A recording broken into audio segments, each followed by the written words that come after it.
Welcome to the Voodoo Power Podcast. Welcome to Plates and Pancakes. We're sitting down today with Monte Yancey. Coach Yancey is the running back and strength and conditioning coach at Raytown South.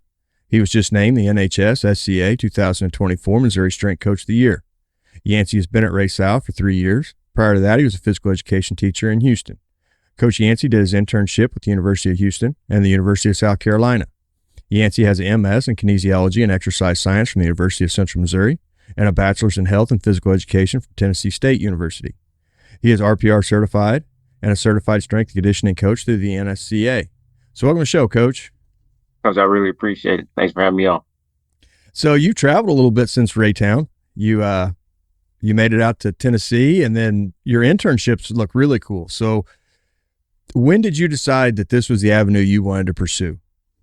I believe I started teaching just physical education in 2014, 15, around that time. And in the summer of 15, I reached out to Coach Clint Dominic at UMKC.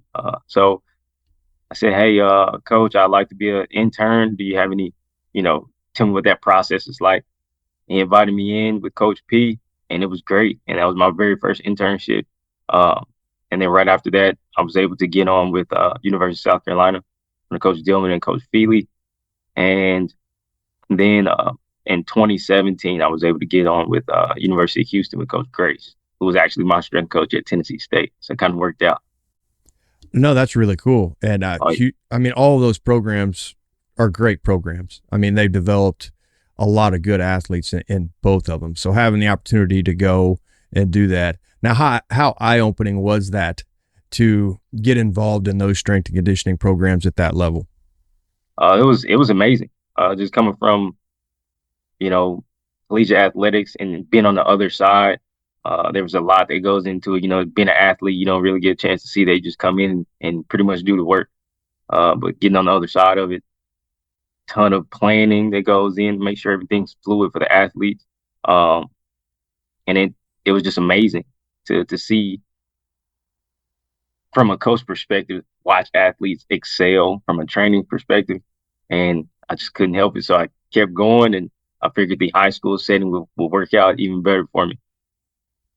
Now at Raytown South, you were quite an athlete. You were a sprinter, and then I want to say a few honors your senior year before you went on to college. How did you end up at Tennessee State? Started out at Simpson College, playing football at Simpson College for a couple of years, and then transferred to Tennessee State. I was able to become a walk-on in track, and everything else was just a whirlwind. I love Nashville. Once I got off the plane, I was like, this is really, really nice. This is really nice. I called my mom. I said, hey, I don't think I'm coming home. So I ended up staying there in Nashville, and was able to pursue a degree in exercise science. And once leaving Nashville, coming back to Kansas City, then that's when I kind of got into the teaching realm. So being from the west side of Missouri like we are, once you cross that Mississippi River, things change a little bit, cultural-wise, people-wise. It's the country's divided up into different sections of how people are raised in culture and all of that. So taking that different culture, not crazy different, but a little bit different, and bringing that experience back to Western Missouri, how has that worked out for you? I think it's worked out well. Like you said, going to different regions and areas, those athletes was completely different from what I was used to. Wow, you guys are, massive kids, really fast. We have a lot of those athletes here as well, but I think that was my first introduction to kids being linemen running like linebackers, so it was crazy. But being able to see what I saw out there and learn from Coach Grace and learn from those coaches out there and be able to come back to Kansas City and kind of let our kids know, hey, there's a big place outside of Kansas City. Some kids get kind of caught thinking that Kansas City is the world. It's not that big of a place, but there's a whole lot more to see, and I really want those kids to get out and check that out. But just being able to give them bits and pieces of what the world is like was pretty cool. Yeah, until you see it, you don't really know it exists. It's almost like a movie. It's just a figment of your imagination. And then you get out there, and then, like you said, you start seeing different athletes and what they're doing and what different regions provide, size, speed. Uh, It's crazy, I guess, when you get out there, how small it is, but also how big it is. So it had to be an eye-opening experience. Most definitely. So coming back, you're back at Raytown South, but when you first come on, the programs they weren't as good as they are now. So you've got to step in and you've got to create buy-in with athletes, and you've got to get them on board, even though the scoreboards aren't reflecting what you're trying to teach. How were you able to do that? I think relationships are the big part, the big piece to all that. Coming in, letting those kids know, like, I sat in the same seats as you, I walked in the same hallways as you. Uh, your principals once my principals. That's how long it's been. Um, and some of your teachers have been my teachers. I think that kind of gave me some credibility. Um, and then letting them know, like, hey, it's gonna be a journey. It's gonna be a process. It's not gonna be easy. We're not just gonna come out and see a state championship next year. That'd be great, but it didn't work out that way. Um, but there's a process to this, and if you believe in what we're trying to do, uh, you'll end up being successful. And I guess the great leadership from Coach Harris, he came in, and he's an alum of Ray South as well. So he and I had similar ideas as to how to bring this program back, and it's working out. It's rolling in the right direction. And I'm just talking about from a football standpoint. We have a lot of other coaches with a lot of other sports who have bought in as well, and just building those relationships with them uh, kind of makes it easier when I start to speak to their athletes. And once those kids come into the weight room and understand the dynamics of what we're trying to do and how we're trying to do it, everything is starting to roll pretty smooth. Now let's flip that question 180. So you've got athletes that are resisting a little. The records are down. They're not bought in. You're trying to program. You're trying to help build these programs. How did you keep yourself heading in the right direction and not questioning, hey, is this going to work? And that's a great question. There's been plenty of days and evenings I sat in here like, man, I don't know, I don't know, but um, those those kids who kind of were resistant and seeing the record at first, I have to be accepting of adversity as well. I have to make sure I know that it's not just going to turn around quick. I have to be patient. I'm extremely impatient, so I really had to work on that. And I had to explain to the kids, like, hey, if you just believe in what we have going on, then you'll start to see success. And we'll start to give them certain incentives in regards to like our speed training or our reward walls. We have an 800-pound club wall, 1,000-pound club wall, 1,200-pound club wall. And those kids who start to be consistent, you start to see their names pop up on the wall. They come in, they're pretty excited about it. And then you hear them talking to their friends like, you're not up there, but I am. And then it starts to become competitive. And a lot of those kids start to just compete. And we're almost run out of space on the wall now. So we're going to have to find another incentive when it comes to celebrating these kids. I hope that answers your question, but if it didn't, let me know. Okay, you did touch on something in there, and it's probably the thing coaches struggle with the most, but it's the most important, and that's creating consistency in their athletes. Was that a struggle when you got there? It sounds like it's kind of righted the ship now, but if it was, how were you able to get that more consistent? Consistency is the key to it all. I've come to learn that within the last couple of years. Like in the beginning, like you said, we were going through that slump. But once I found out, it was because of the kids not having so much consistency. Once once they were able to understand, like, we're going to be here every single day. We're going to be the same exact coach every single day, no matter if I'm having a bad day or not. You won't ever really know. I'm gonna come in and you're gonna hear my boys yelling, "Come on, let's go!" Uh, And those kids are just going to be receptive to that. They have become receptive to that. Now, every now and again, you hear those kids mock me. So before I get in the room, they're yelling, "Come on, let's go!" And they sound just like me. So I'm pretty excited that they're bought in from that standpoint. It was really hard to be consistent, though. It was really hard because of the programming. Like you said before, I'm kind of questioning, hey, is this going to work the way I need it to work? And sometimes you got to back off on some of it and just break it down. And let's say I can't get everyone running 20 miles an hour in the first, couple weeks. I had to understand, like, hey, we were going 17 miles an hour. That was the standard at that point. Uh, and now the standard is bumped up to 20. So which has been a cool deal because those kids are really taking pride in showing up every day, competing every day, and understanding, hey, Coach Yancey, Coach Harris, the whole program, there's a standard that we have to live up to, and we're going to live up to it. It's hard not to try to start at the top of the pyramid. Most definitely. Most definitely. But I think it's fun. Even though we went through that trying stage in the first couple of years, I don't think I want it any other way because I was a walk-on at Tennessee State, and that walk-on process for me was fun. Like I like that struggle or that adversity, right? Uh, and those kids have to be strong enough to understand, like, hey, we're gonna go through some adverse situations, but guess who's right here next to you every single time? This coaching staff is right here next to you. We're gonna guide you through this. We're not just gonna throw you out there and hope you know how to swim. We're gonna teach you everything you need to know. So trust us and go through this process with us. Now, we kind of touched on it a little bit ago, and then you hit on it there, but helping kids to understand the world is really big, but you can go tackle it if you're willing to put up with some adversity and put out some effort. How do you kind of get that message across that Raytown's not the center of the universe?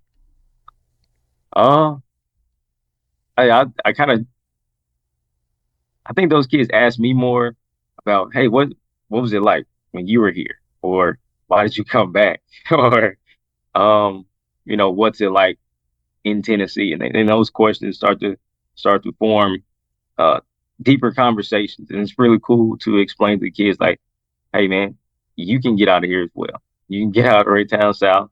You graduate Raytown South and see the world for what it is, and let me help you find a vehicle to get out, which will be athletics. I think every kid in this school, um, athletics or academics, try to promote both at the same time. But I think every kid in the school kind of gets upset with me because I ask every one of them, like, hey, why don't you play a sport? Why don't you do this? Why don't you do that? Why don't you join this club? Or go to the chess club or go to robotics or, try out for track. And at first they kind of looked at me with an annoying and irritating look, but they started to understand. I think I got a message the other day, like, thanks for always, promoting our school. Thanks for always trying to get us to do something, because you see a lot of kids who just walk the hallways. I'm like, man, I don't think they know. I don't think they know they should get involved. And then once I see them, I'm definitely going to let them know, like, hey, you should do X, Y, and Z, or just try X, Y, and Z. You never know until you try, and it's okay to fail. Um, I think our kids sometimes they're afraid to fail, and that's why they don't try.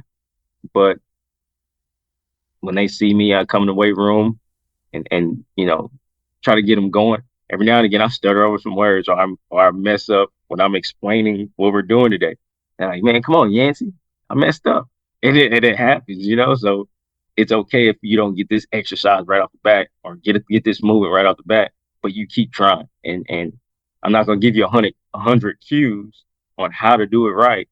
I'm gonna explain it, then I'm gonna let you explore that movement to see if you kind of figure it out yourself. Now, you were talking about there just a second ago is you're pushing kids to join clubs and get involved, whether that be academics, athletics, trades, whatever that might be. Do you see an increase in good culture? Oh yeah, 100%. I think our kids have bought into what we offer, um, all as an all around school. I think it's made the whole school community a lot more positive. When I came in, obviously we were coming off that COVID year, so things were kind of down, and people were just trying to figure it out. People still trying to stay away from one another because things were going around. But um, yeah, once kids were motivated to get involved, you start to see the children take more pride in being a Raytown South Park. And I think you might hear somebody yell, one of the football players yell down the hallway, "It's a great day to be a Cardinal." When they see me walking down the hallway or see another coach walking down the hallway. And that just, you know, makes me smile a little bit because it lets me know that, hey, we're doing something right. And they're taking pride and taking ownership of being part of the school. Now, you mentioned it there a little bit, kind of when you got there, and then as you've been creating what you guys at Raytown South have been creating, overcoming apathy and getting kids to try. It's okay to fail, but at least try. How are you able to get the mindset switched on that?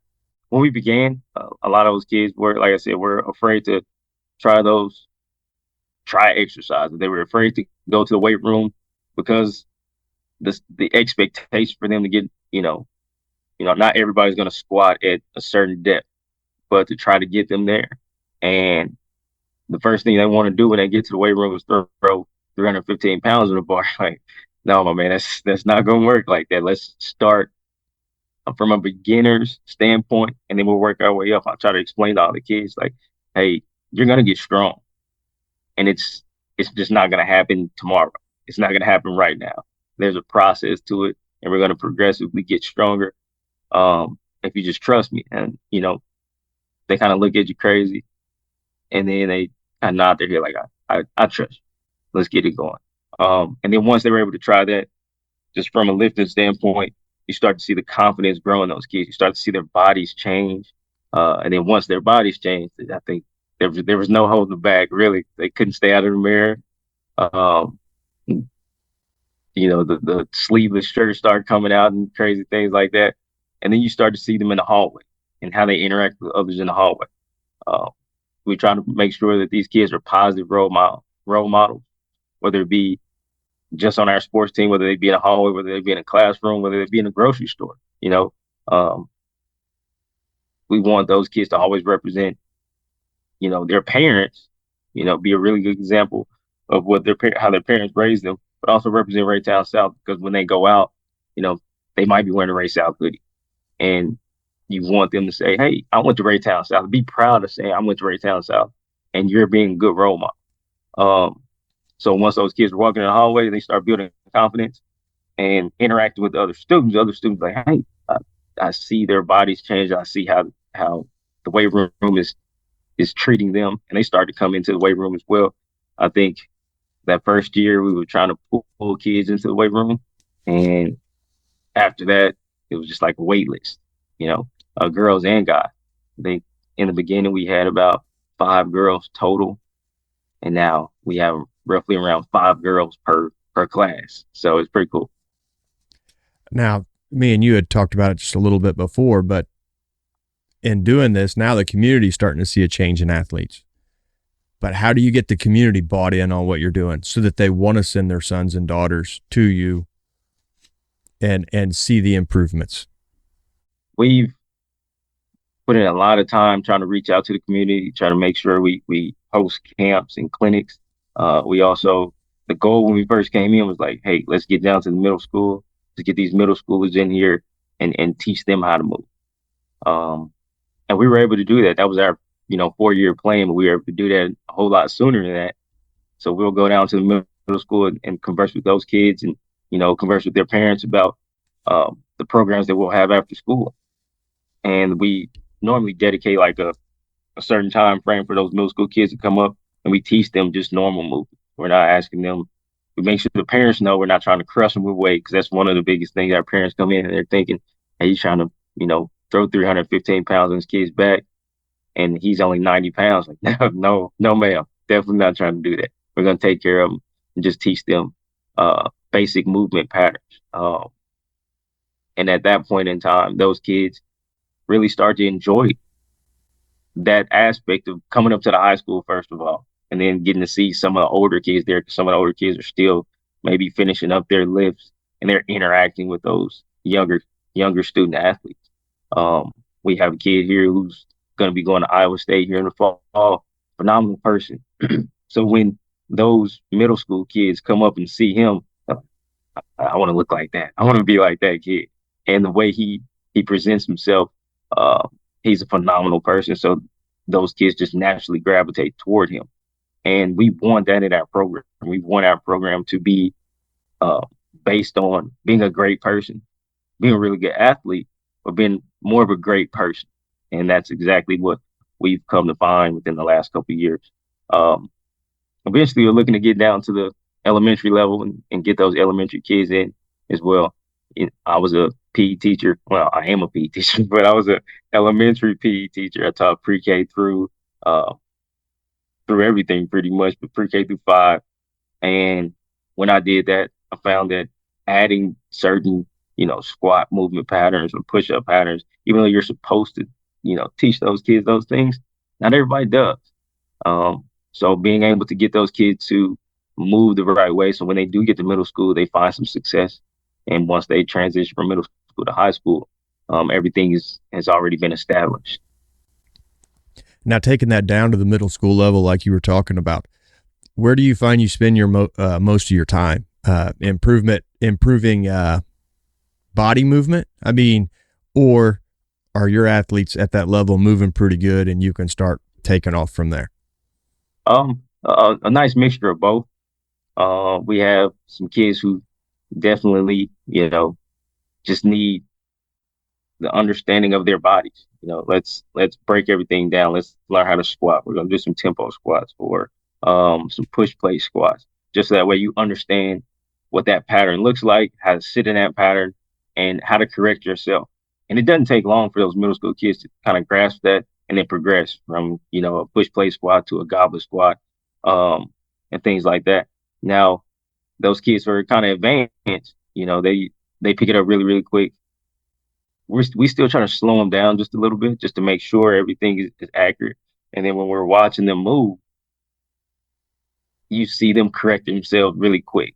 Like I said, if they're moving from push play squat to a goblet squat and something's off or they get a little bit of that valgus, their knees cave in and things like that, you see them correct. I don't have to say much of anything. I just kind of look at them. They fix it. They look at me, give me a thumbs up and kind of keep going. And then we're able to kind of move them to whether it be a barbell squat with extremely lightweight, but still make sure we're going through that entire movement pattern. So the whole goal throughout that middle school phase is just teaching and those kids learning their bodies, because a lot of them are going to be, some of them are going to be 4'2", some of them are going to be 5'7", and then that freshman year they might end up being 6'3", something crazy. So then you got to reteach how to navigate their body all over again because of that large increase in growth. But it's been fun. I really enjoy having those middle schoolers up here, and we all do. It's just the simple fact that when those parents see those kids enjoying it, I think that's what makes it even better. I think that's what makes the buy-in even better, and helps improve our athletics as a whole, whether it be football, basketball, wrestling, baseball, softball. We welcome all of them up here, and over the last 3 years, we've seen a continued growth of middle school athletes. Now, getting the district to buy into what you're trying with your middle school mixed with your high school and even maybe touching into the elementary, was that a pretty quick sell for them, or did it take a little bit of convincing? I think it was pretty quick because strength and conditioning itself was fairly, I can't say fairly new, but the way we were presenting it seemed like, hey, that might work, and we're willing to try that. And again, our leadership was great about it. The middle school principals and leadership was really great about pushing those kids up, like, hey, yeah, go try it. And once they did, the parents are really bought into it. And it's been a fun ride so far. I just can't wait to see the continued growth and process of it all. Yeah, I'm excited about those middle school and elementary kids coming up. Now, I'm just thinking in my head what a group of middle school looks like, and you're dealing with all sorts of body types. You're dealing with an athlete that's really skinny to one that hasn't left the couch in quite a while. And you have to navigate that. So nutrition wise, you're trying to teach this one kid how to eat, but you're trying to teach another kid how to eat better. Right. How do you implement that? From a nutrition standpoint, we understand like everybody's households are different. We try to make sure we give them pretty much the basics of it all. This is what your plate should look like. They go all the way back to that My Plate system that they use in the elementary schools. Back then, the kids probably didn't pay any attention to it. But then when we bring it back, it starts to make sense because we relate it to athletics and how, you know, this athlete over here looks this way. He's able to perform this way, or she's able to perform this way because of what she puts inside her body. And you try to, tell those kids you don't put um, bad things inside of your body because you can't perform the way we need you to perform or perform the way you want to perform. So we want to make sure we explain to them, hey, you need this many carbs or carbs that look like this or fruits and vegetables, proteins and things. And we give them a diagram. There's actually a couple diagrams in the weight room. We kind of walk them through there and show them what it should look like for those different training days. Now, are they going to do it all the time? No, not by any means, but at least they have a picture of what we're looking for and how to be a better athlete, how to fuel their bodies for what we need. I think our staff does a phenomenal job of, our cafeteria staff does a phenomenal job of supporting us. Like, I mean, we're able to get, share those chocolate milks with those kids because of the after school program that's provided here. I think those snack packs give you like 500 calories worth, which is great right after a training session. We try to make sure those kids understand how you need to put some in your body after we train. Bring some peanut butter and jelly sandwiches. We've tried to provide some peanut butter and jelly sandwiches and things like that. Now that may not be an option for everybody. That's perfectly fine. They go grab a snack pack, grab some chocolate milk, and boom. Now they have 500 to 700 calories going home, about to eat dinner, and then slowly, if they're consistent, they start to see their bodies start to change in the right way based off of our training. And those middle school athletes are starting to understand that as well. I think it's our high school athletes who are extremely bought in. I think at the end of every session, my phrase is sleep, eat, and hydrate. And again, those kids mock me, so they're saying it before I get a chance to say it. They know what the standard is, and they've been extremely consistent to where some of those kids I wouldn't even recognize them, from their freshman to junior year now. It's pretty cool to see. It seems like with the more improvements in body type and athletic ability, you get more of those nutrition questions. So you have to be prepared because they're coming. So you've got to get, I guess, everybody on the staff aware of, hey, we need to be up on this. Where did you guys go to kind of research where you wanted to be with nutrition? There were tons of clinics, especially during that COVID time. I think it was Coach Ryan Jackson. I believe he was at SMU at that time. He had a clinic, and he was the nutrition for SMU. He might be at TCU now, I believe. I just basically reached out to him and tried to get information on how they did it there, and tailored it to how it could work for our athletes. So when those questions do come up, I'm either going to reach out to him, I'm either going to reach out to our nutrition services here. And I believe our nutrition services is willing to come out and talk to the kids as well, which is also pretty cool because they're eating in the cafeteria every day. They want to know what should be put on their plate. And for the most part, they put the right things on their plate. Now, when they go out, to dinner or go out to lunch with their friends, what should they grab? That's also kind of been explained to them from a dumbed down standpoint. Like, hey, you don't want to. We're gonna perform in an hour. Like, you have a game in an hour, right? You don't want to go get a Whopper and load yourself up and just be feeling sluggish when you're trying to perform, right?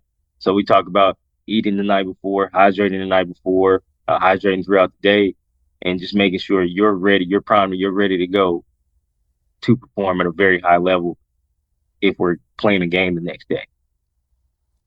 you brought up something that was pretty interesting in there, and you were talking about reaching out to coaches and getting help. And that's one thing.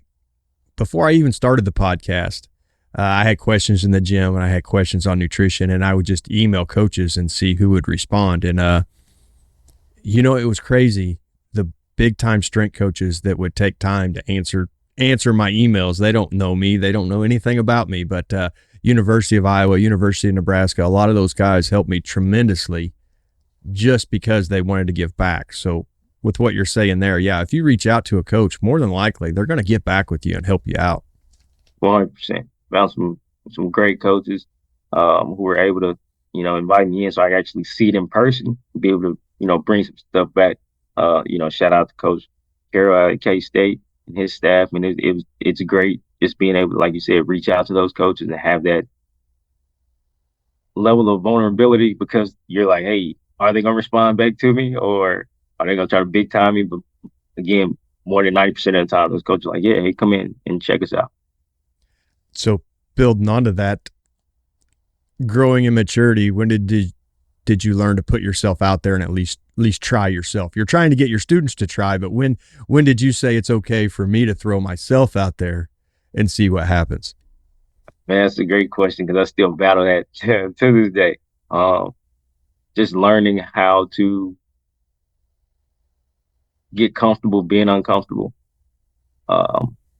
is a constant challenge for me. Again, like you said, I tell my kids that every day, and I have to live my creed, right? I have to make sure I'm okay with putting myself out there and not exactly feeling like, yeah, man, I'm gonna crush this, but I'm gonna give it my best. And if I fail, I'm definitely gonna get up and try it again, and try as many times as I need to make sure I'm successful at the end of the day. I think those kids, they see that and they notice that. They know the small things. They know if I mess up, but I don't sit down and pout, hey, man, I just messed this up, man. I'm gonna scratch that. I messed up, man.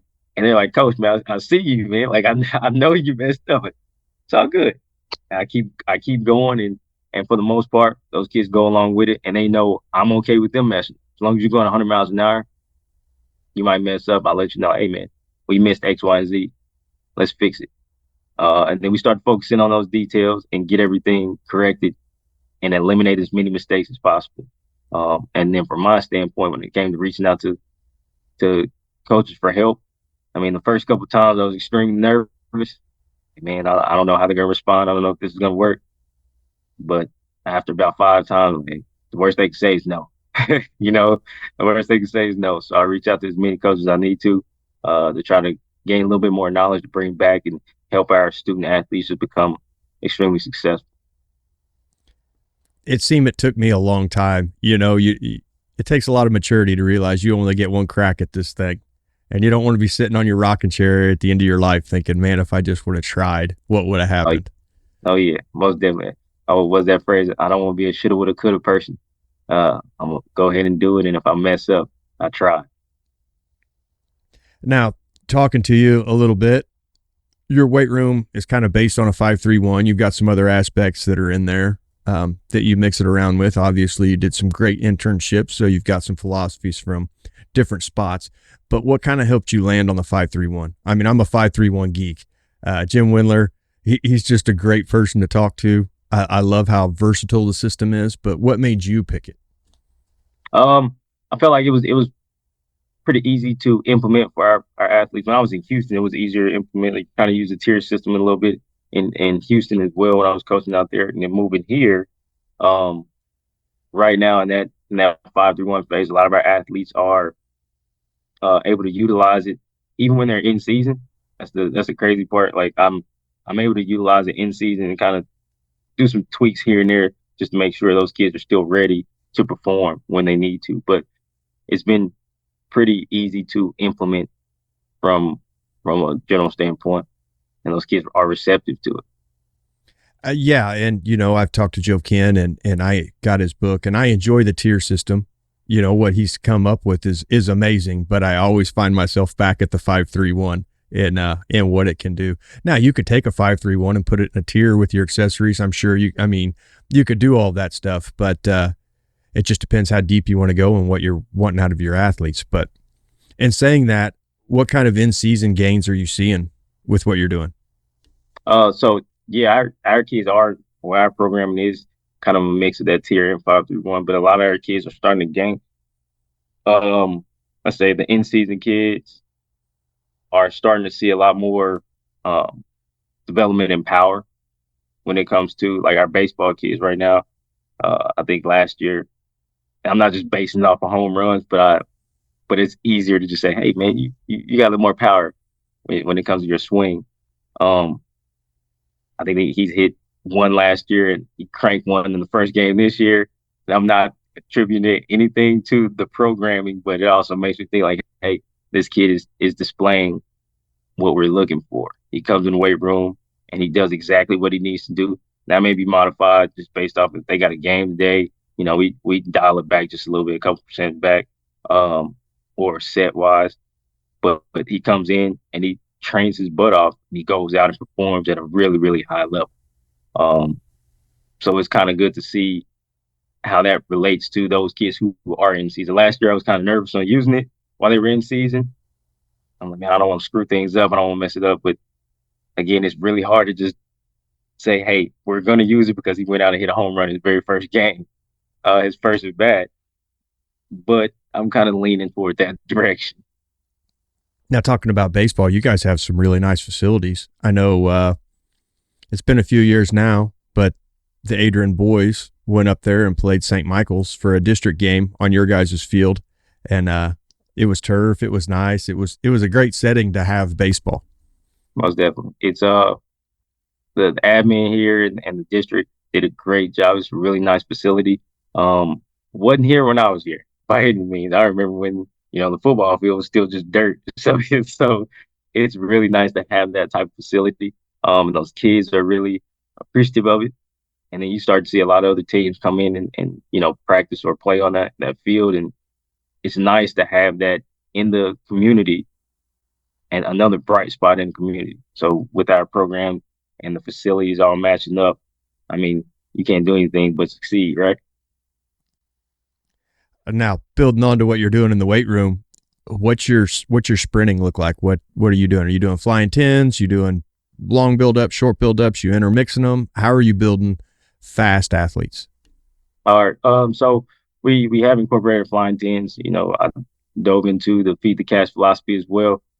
Um, but in the very beginning, we always start short, just to make sure we keep those athletes safe. So we don't want them just jumping out there and just knock it out 40. So we always start, accelerations in that 1 to 10 range, and then we bump it up each week. So now we're getting to 20 and things like that. But we've been blessed to have Titan, some Titan sensors, and be able to track those kids miles per hour and peak acceleration, things like that. So with that, let's say just from a summer standpoint, starting with our acceleration on Monday, and Tuesday be our change direction.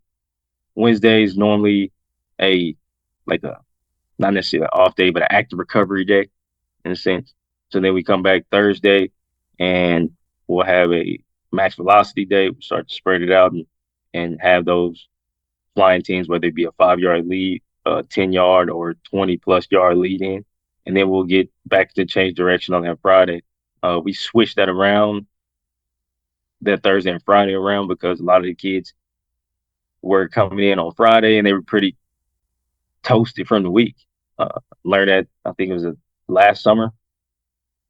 We came in that Friday and it was just like, man, what's going on? These numbers aren't adding up, and trying to figure out why they just look so dead and tired. Not to mention it's the summertime and kids have their minds on other things going on. But once we switched it up, we started to notice the numbers start to spike back up and start to get what we wanted to see.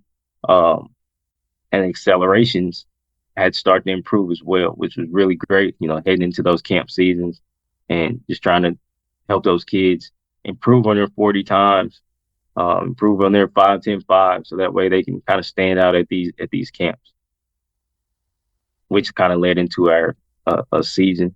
We came to the season, I want to say we had, off the top of my head, I think we had like 20 kids over 19, 20 miles an hour. We had two kids that were at 22 miles an hour. Um, and again, off the top of my head, I'm still trying. I would say around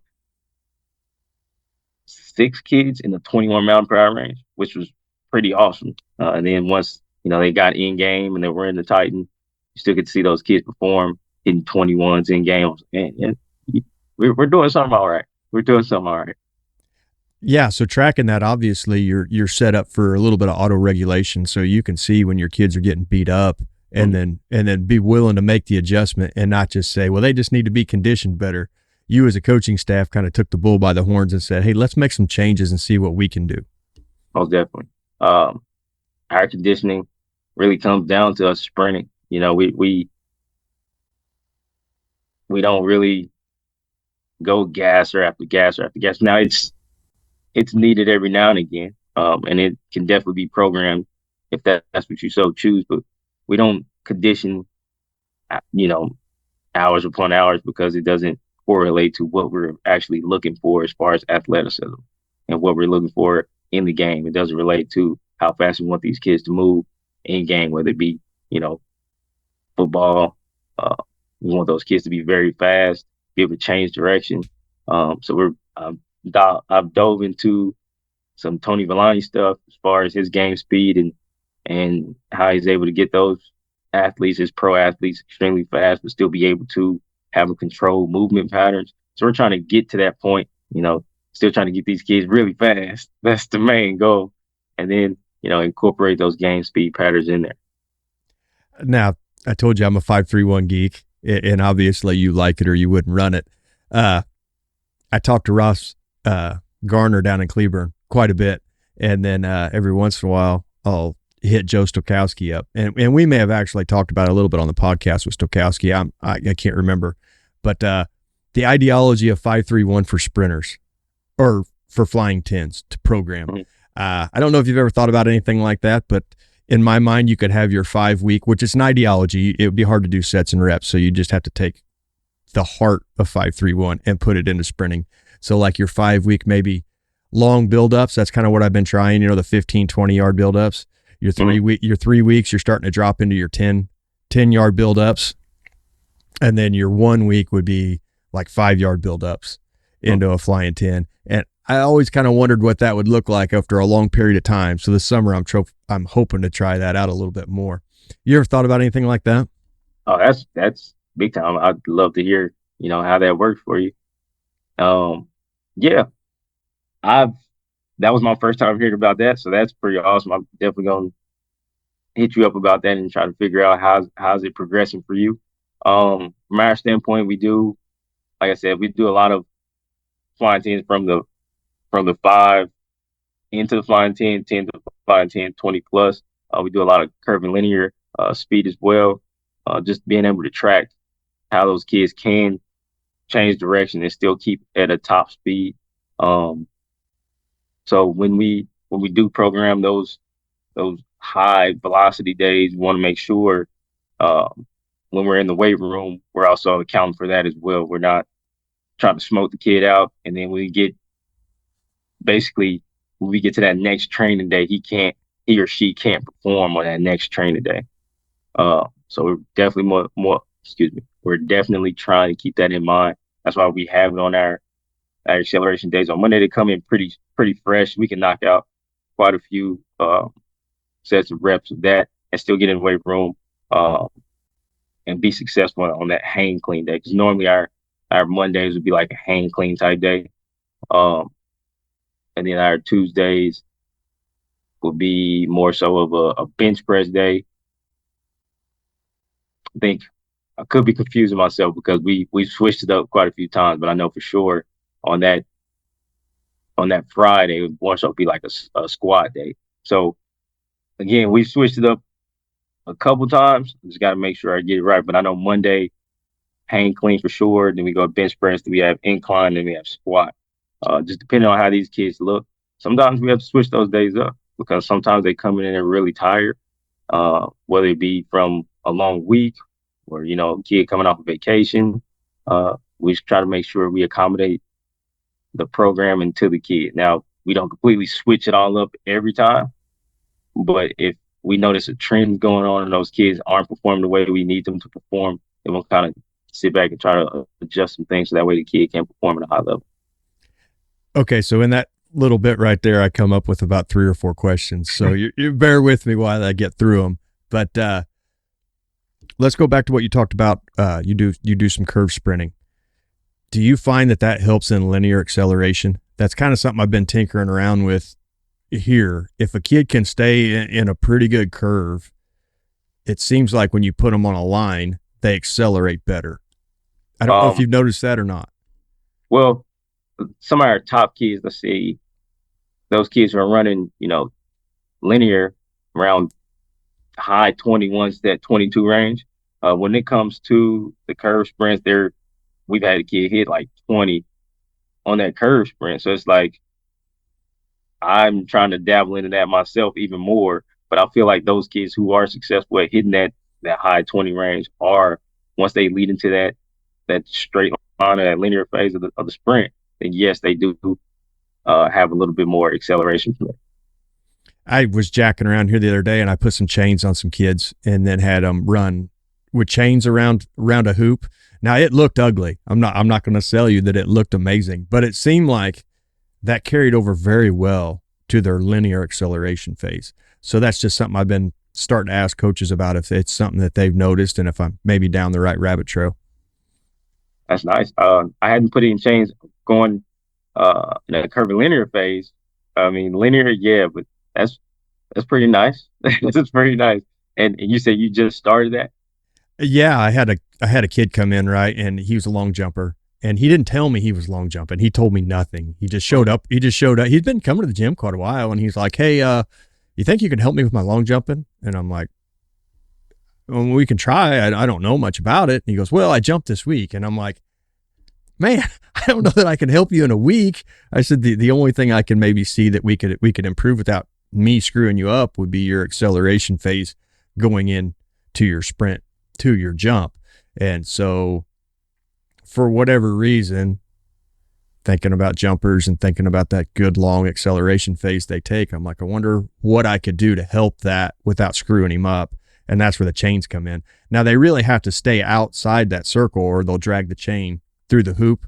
So you got to give them time to understand that. But it seems like, you got a good acceleration in and then they're fighting that curve. So that keeps them down. And then they've got a good acceleration out, and then the chains give them something to lean into, so you get a little bit better body position, in theory. Now, right. whether that holds true, I have to do a little more practicing. But I liked what I saw, and like I said, it wasn't clean, but I like where it could end up. Now, going back to your 5-3-1, you were talking about your lifts. You have your clean, your bench, you do an incline, and then you do your squat. Now, do you switch those up? So let's say your clean's a 5-week, your bench is a 3-week, your squat's a 1-week, kind of like a cube, or is everything a 5-week? Are they all together, I guess? They're all together. So we'll keep everything together. We'll also add our shoulder press in there. Normally I do the shoulder press typically on that squat day. Just add that in because, like I said, it's like a quasi tier system. So we add that in on that other tier. But yeah, for the most part, we keep it in that 5-week range. We also add those, I think I spoke on it previously, like hang clean, bench press. Then we have that off day in the middle, then we're going to incline, and then we'll go squat. Yeah, we're still going all the way through. So we're going 5, 3, and then, finishing up the rest of it. But we add our shoulder press on. I'm walking myself through it as I'm saying it, so I'm still trying to figure out. We add that shoulder press in on that squat day as well in that next tier, because when we're in class, we're only using. I mean, it's kind of hard because we only have roughly around, let's say, 36 minutes to get as much work in as we can. Our kids have been pretty efficient with coming in, understanding, hey, this is what the expectation. This is what's program for today. Let's get this warm up in and let's get going. And most of the time, those kids are able to get to maybe like 1 or 2 supplemental movements. but they're really crushing it when it comes to that first two tiers.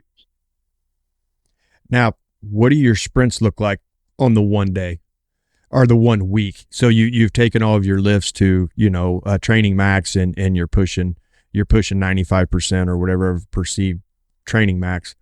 How do your sprints look that week? Do they drop? Do they go up? The taxing on the CNS, are you seeing a correlation between the two, or is it working out well? I've noticed that when we do sprint, we try to make sure we sprint on that more so that block day. So let's say we'll have a Monday, a Tuesday, a Thursday, and Friday with the kids. So they'll have that off day in between. And then we'll have a Monday, a Wednesday, Thursday, Friday. So they'll have that off day in between there, whether it be Tuesday or Wednesday. And normally on that longer day, we will sprint. I hadn't seen any decreases as far as uh, in their numbers or anything like that. But I think that gives us, because if we're sprinting that one day, we try to sprint twice a week. So if we're sprinting on that block day, it's going to be, we'll have more reps. Like we'll be able to get like 3 reps in on those flying tens, or um those curvilinear sprints.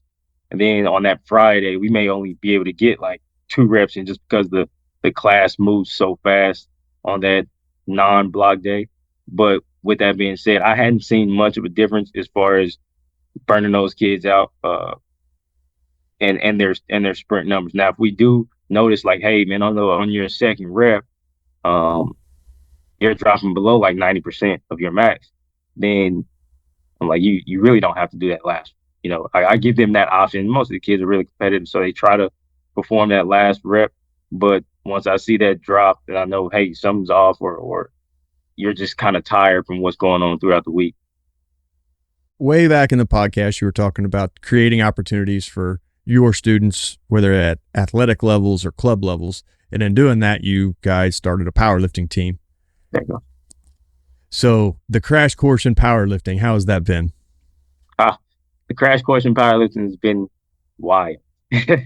It's been fun, but I guess learning the aspects of powerlifting, it's not just like, hey man, we go in there, we just go throw weight around, and getting those kids to understand that too. There's a lot that goes into that. It was our first year with our powerlifting team, and it was kind of established by a student, which was cool, because she went to admin and was like, hey, we need to have a powerlifting team. She kept talking to us about it.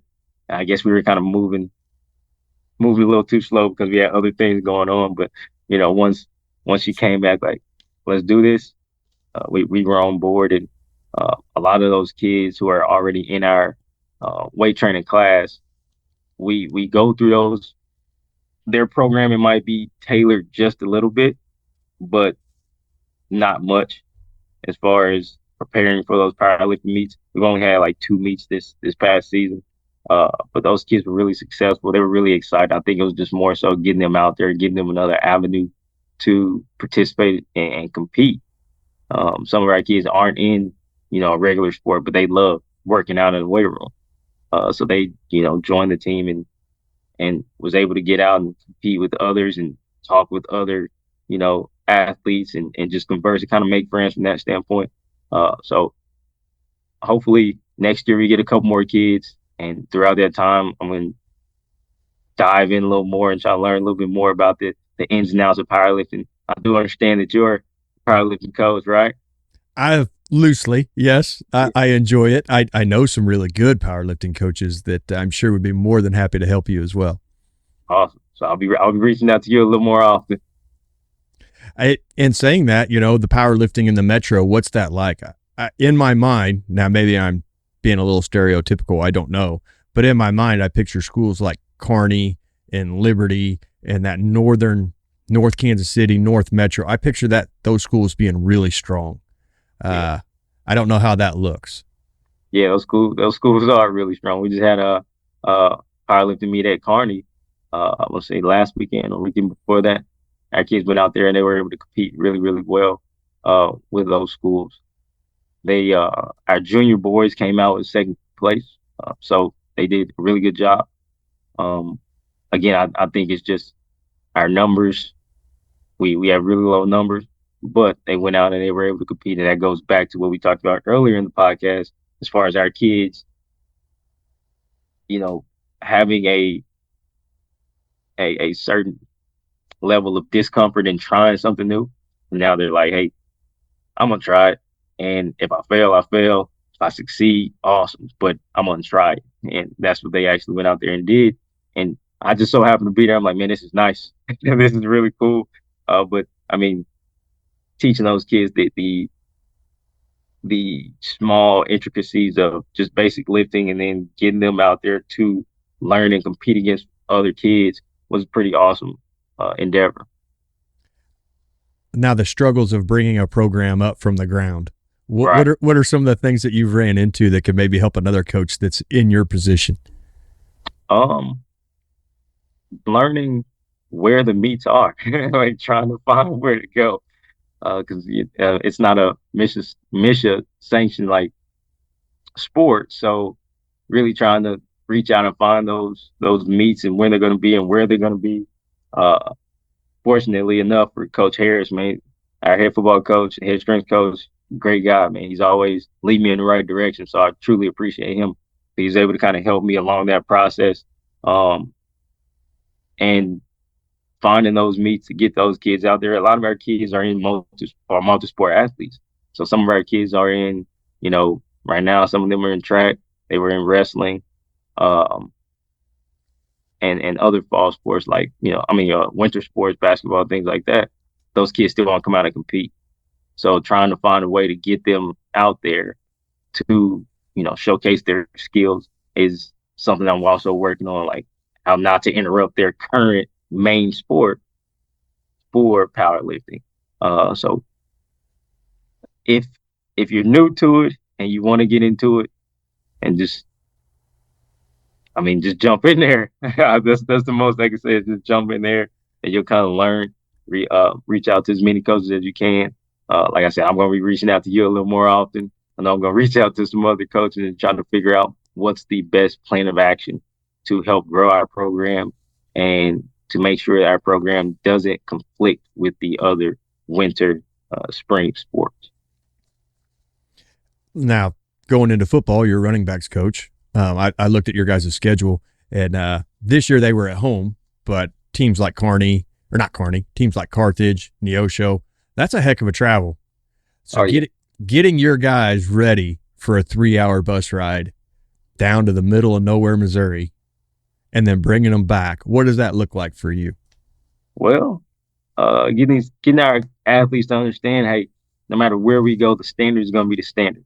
We're going to be consistent in how we train, consistent in the intensity of the game and how we attack the game. Whether we have to drive and sit on that 3-hour ride, hopefully we do it right so we can end up hosting them so they can take that 3-hour ride. But if we have to do that, then our kids are gonna have the mental capacity to understand, like, hey, there's a job that needs to get done, and we have to do it at a very, very high level, no matter where we are, whether we're going there, they're coming here, whether we're going to Mizzou, hopefully, fingers crossed, later on in late November. Getting athletes to accept that every year, every level gets a little bit harder. It may not be too bad today, but next year we expect more, and then next year we expect more, and then when you get to college, they're gonna expect even more out of you. So I know it's a process, and you haven't been there that long, but how are you implementing some of these ideas? That's a great question. Getting our kids to understand that what we did in the past wasn't good enough. There's always going to be a certain level of expectation. They're always going to want more from you, whether it just be us, whether it be, parents, fans, other coaches. You have to be able to rise to that occasion. I think our kids, coming from where a lot of their backgrounds are, they're coming from adverse situations. So they understand, hey, there's always going to be something expected of me. There's always another level to where we're trying to go. We're here. Let's say we're 8-3 this year. Perfect, man. Y'all did a fantastic job. We did what we were supposed to do most of the time. but not all the time, right? So there's another level to it. Can we add on to the successes that we had? And each coach, I believe, does a phenomenal job of getting their unit to understand the ultimate goal, which is obviously uh, making it to that final dance, but also helping these kids understand, like, hey, sports is gonna end at some point in time.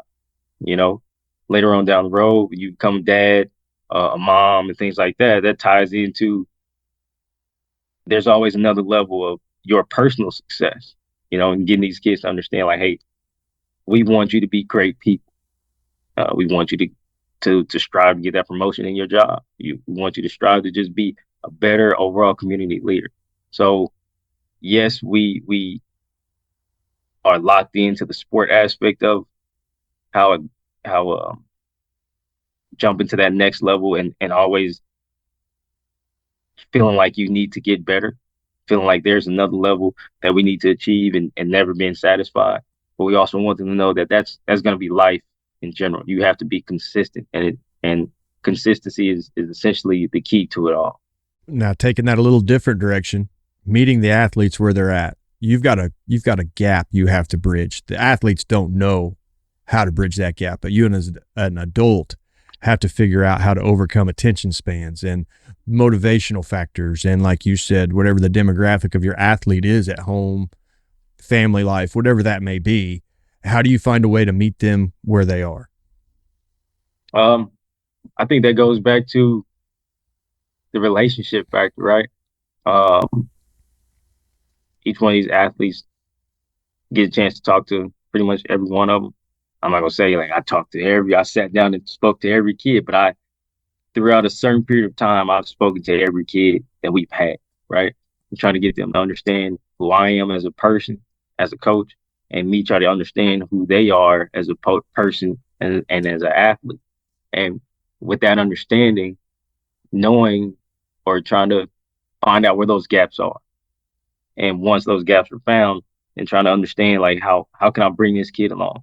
And I think a lot of the time, as I alluded to previously, me coming from the same background as them, they are more receptive of what we have to say.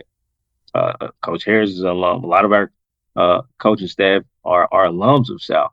So it's a whole lot easier to kind of bridge that gap of where the kid is, you know, messing up in school or having home problems, or, athletically they're something's off, and we're trying to bridge that gap and trying to figure out how to help this kid be successful.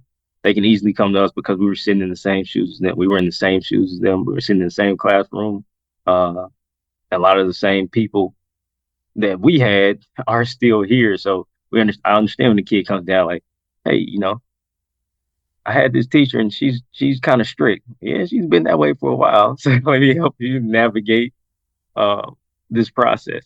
But I think relationships has a lot to do with bridging the gaps that a lot of our kids have. You talked about it a little bit, the kids mimic you and do different things. And, they talk a little trash back and forth on competitive events and different things like that. So letting kids get out there and be themselves without stepping in too much, kind of letting them figure this stuff out, letting them compete. How does that look like in your school? Coming from the background these kids are coming from, they're naturally competitive. Ray South has had a very rich tradition, as you know, of athletics.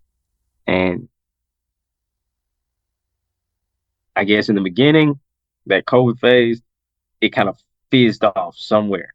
I don't know what happened. The world shut down, so kind of fizzed off.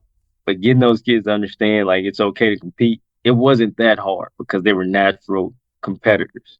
Now trying was the thing. Once they tried, that competitiveness came back really, really quick.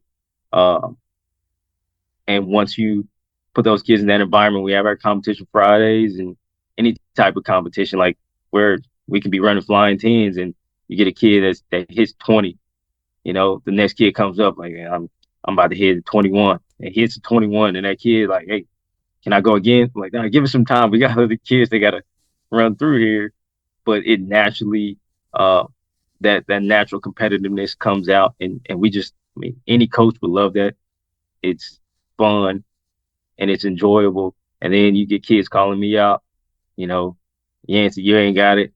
Yeah, you're right. I don't have no more, my man. You got it. I might race you from here to the 10. If I beat you there, then I'm good. That's a win for me.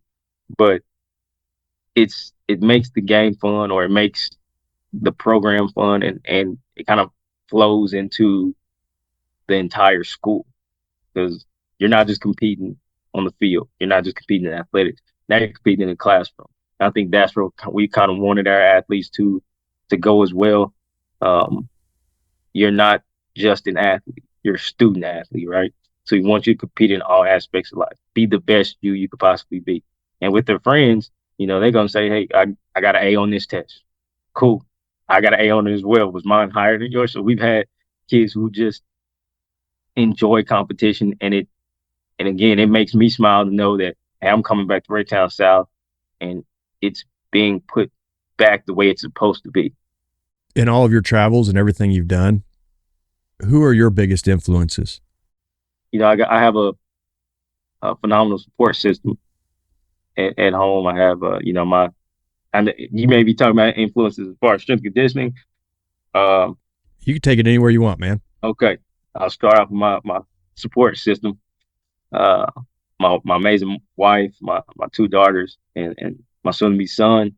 So they've gone through some things with me as far as just being able to understand, like, Dad's gonna be away for a little bit when that sports season comes around. Uh, and with the multiple sports that I end up working with, I'm gone a lot.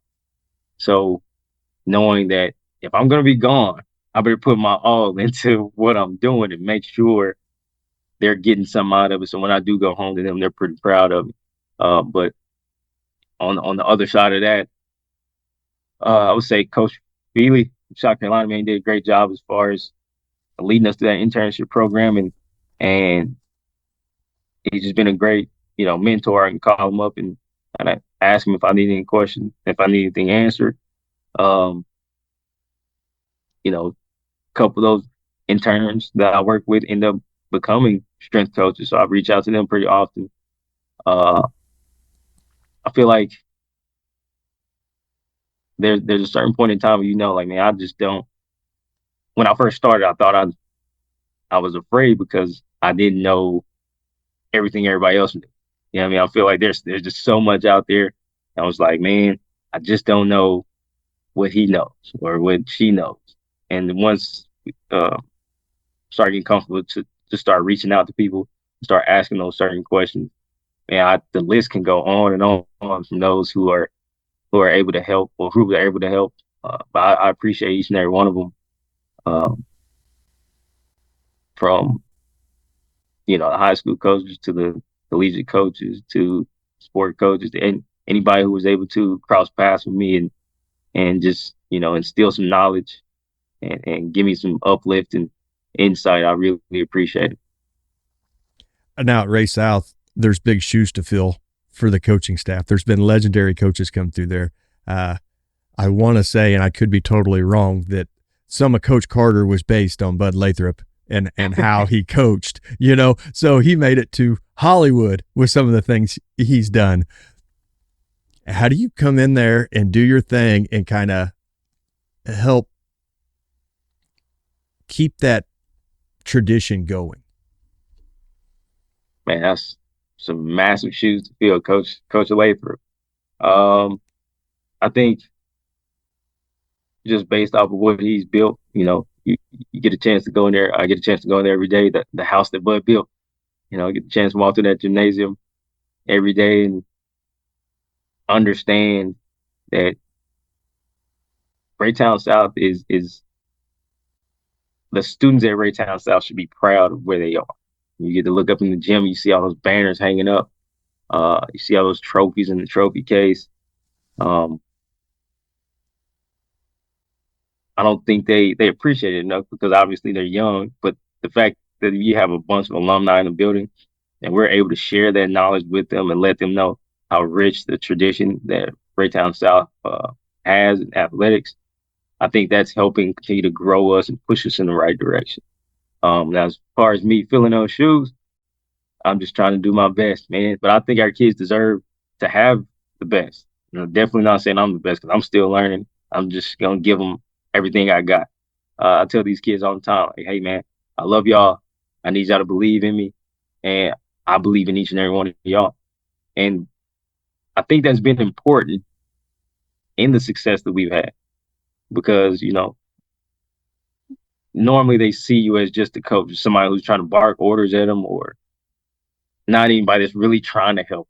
Now you have those kids who are resistant, but even those kids, eventually follow the rest because we're consistent. Everybody on this coaching staff is extremely consistent. We're going to be here every single day. Kids know that, and that's when the traditions start to come back. I wouldn't necessarily say I'm trying to fill those shoes because, man, that's that's something else. But I just want to do my best as to helping Raytown South improve and continue to grow and be one of the best schools in the metro. Well, Coach, I've had you on here quite a while, and there's a ton of great coaches in the state of Missouri. But I do feel like the NHSSCA got it right, and you're well deserving of being the Coach of the Year. And I appreciate all your time. Coach, man, I really appreciate you for having me on. Hopefully, I didn't mess up too much. You did great, man. I think you'll enjoy it when it comes out.